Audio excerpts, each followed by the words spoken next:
Welcome to our video on emotional validation. Today, we'll explore what emotional validation is and why it's important.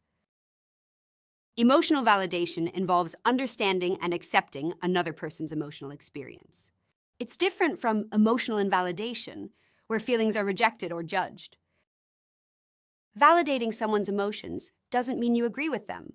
It means you acknowledge their feelings without trying to change or shame them.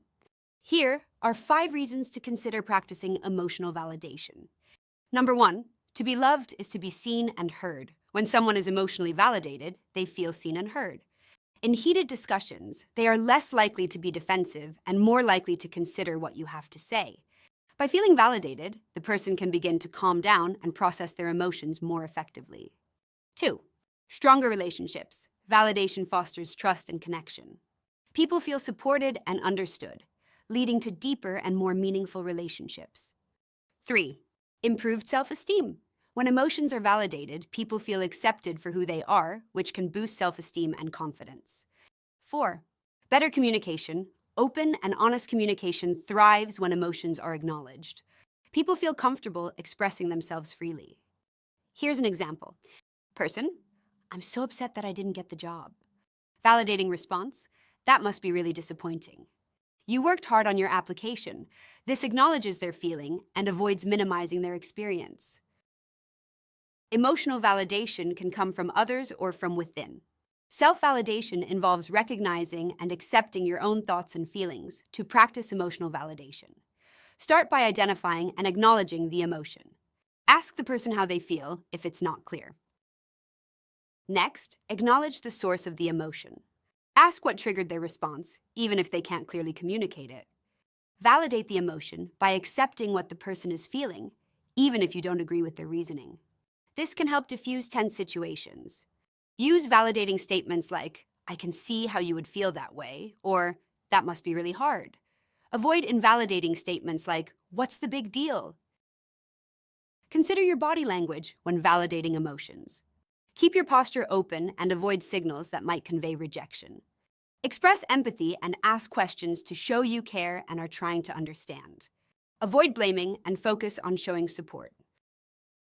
Emotional validation communicates acceptance, strengthens relationships, and shows the person they are valued.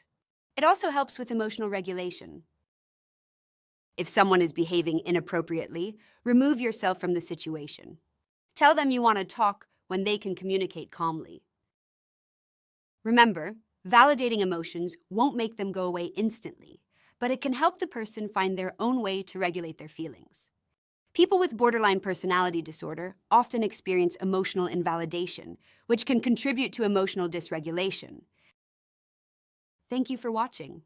Emotional validation is a valuable skill that can improve your relationships and communication. Before we end, I would like to leave you with some additional examples of emotional validating statements. When responding to someone expressing positive emotions, consider the following statements. I heard you got that promotion. That's so exciting. I'm happy for you. You aced that presentation.